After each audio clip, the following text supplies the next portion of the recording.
ये वर्ष तो हमारे लिए हर दृष्टिकोण से शुभ है, खासकर भारतवर्ष के लिए। नया वर्ष का प्रारंभ ही प्रयागराज में महाकुंभ से प्रारंभ हो रहा है। एक महाकुंभ का एक ऐसा आध्यात्मिक वातावरण, जिस आध्यात्मिक वातावरण का प्रभाव पूरे विश्व जनमानस पर पड़ता है। और वर्तमान का महाकुंभ हर महाकुंभों से बिल्कुल अलग है, क्योंकि जब एक वातावरण भी सही हो, उस पर्व का महत्व भी हो और पर्व को मनाने वाले, पर्व की व्यवस्था करने वाले एक रूप होकर के कार्य करते हैं, तो वहाँ की आध्यात्मिक वातावरण की ऊर्जा कई गुना ज़्यादा कार्य करना प्रारंभ कर देती है। इस बात को कहने में कोई हर्ज नहीं कि वर्तमान में प्रयागराज में जो व्यवस्था योगी आदित्यनाथ द्वारा कराई जा रही है, आज़ादी के बाद से लेकर आज तक कभी भी किसी भी कुंभ में ऐसी व्यवस्था नहीं की गई जो ऐसी व्यवस्था इस बार के महाकुंभ में की जा रही। सराहनीय कार्य है और इसके लिए मैं योगी आदित्यनाथ जी को भी अपना पूर्ण आशीर्वाद आज नए वर्ष पर प्रदान करता हूँ। कोई भी कार्य, अच्छा कार्य किया जा रहा हो, ये हमारे सनातन का गौरव है।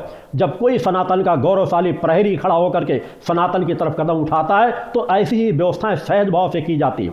और यह नया वर्ष हमारे लिए सौभाग्यशाली होगा, चूँकि ऐसा आध्यात्मिक वातावरण से जहाँ प्रयागराज में महाकुंभ मनाया जा रहा हो, जिसमें करोड़ों करोड़ों लोग देशवासी आकर के उस आध्यात्मिक वातावरण का लाभ प्राप्त करेंगे, कहीं न कहीं उनके जनमानस में थोड़ा सा परिवर्तन जरूर आएगा। और मैं उससे भी ज़्यादा महत्वपूर्ण बात को इस बार के महाकुंभ को इसलिए महत्व देता हूँ कि पिछले 40 वर्षों से जिस महत्वपूर्ण बात को मैं सतत उठाता चला रहा हूँ, आवाज़ उठाता चला आया हूँ, जिसका कई बार विरोध का भी सामना करना पड़ा, मगर आज मुझे प्रसन्नता इस बात की है कि महाकुंभ में अखाड़ा परिषद ने एक महत्वपूर्ण निर्णय लिया है, जो सराहनीय निर्णय लिया है।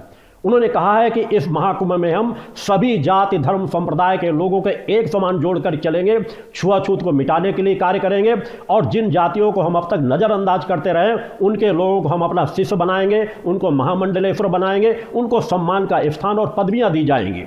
ये सौभाग्य की बात है, क्योंकि एक रूपता में हमारे सनातन की रक्षा छिपी हुई है। और जहाँ हम सनातन की बात कहते हैं तो सनातन की रक्षा में पूरे समाज के धर्मों की रक्षा छिपी हुई है। जिस समाज को हम समान भाव से लेकर के यदि प्रारंभ से चल रहे होते तो हमारा देश आज जिस गौरव को प्राप्त कर रहा होता, जिसके कहने की आवश्यकता नहीं थी।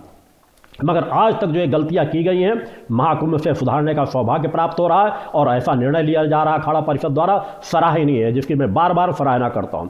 ऐसे कार्य सनातन में करने की आवश्यकता है। एक बहुत बड़ा समाज हमसे कटता चला जा रहा है और उस सनातन के रक्षक अपने आप को कहने वाले लोगों ने ही वो गलतियां की हैं।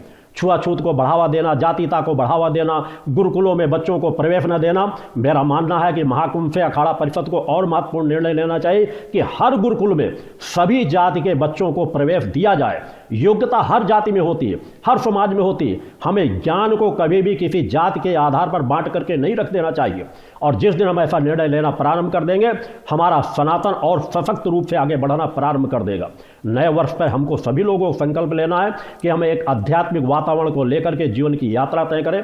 संस्कारों में, आध्यात्मिक वातावरण में, आध्यात्मिक ऊर्जा में ही हमारी चेतनता छिपी हुई है। और आत्म चेतना जहाँ पर जिस समाज पर जागृत हो जाती है, उस समाज का भी पतन कभी भी नहीं हो सकता। मगर हमें जागरूकता अपनाने की जरूरत है, क्योंकि सनातन का सबसे बड़ा दुर्भाग्य ही रहा है कि सनातन जब भी दो कुछ कदम आगे ऊपर उठना प्रारंभ कर देता है, तो जो सनातन के रक्षक अपने आप को कहते हैं, वो अपने आप को सेकुलर दिखाने के लिए फिर उसी तरह के कदम उठाना शुरू कर देते हैं कि हमारा सनातन फिर लड़खड़ाना प्रारंभ कर देता है। क्योंकि अपने आप को सेकुलर दिखा करके पता नहीं वे कौन सी पदवी को हासिल करना चाहते हैं, किस सम्मान को हासिल करना चाहते हैं, यह उनकी समझ में नहीं आता कि वो क्या सोच रहे हैं, क्या कर रहे हैं। सनातन हमारा जब अगर आगे बढ़ने का प्रयास करेगा, हम उसे आगे बढ़ाना नहीं देना चाहेंगे। 2 कदम चलेंगे, 2 कदम बाद उसके पैरों पर फिर बेड़ियां डाल देंगे।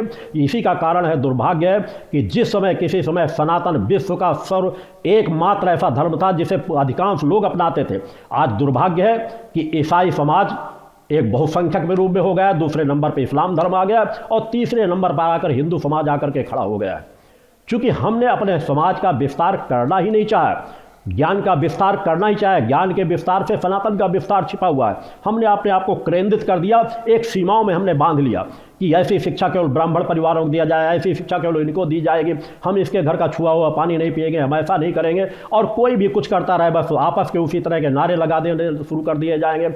भाईचारे की बात, गंगा जमनी तहजीब की बात करनी शुरू कर दी जाएगी। अरे सनातन धर्म भी तो सर गंगा जमनी तहजीब की बात करता है, मगर जब दूसरा धर्म भी उस बात की बात करता हो तब उस बात की बात की जाती है। मेरे द्वारा स्वयं कहा जाता है, जिस तरह मैं अपने धर्म का सम्मान करता हूं, उसी तरह इस्लाम धर्म का भी सम्मान करता हूं, मगर किसी जिहादी मानसिकता का पुरजोर विरोध करता हूं।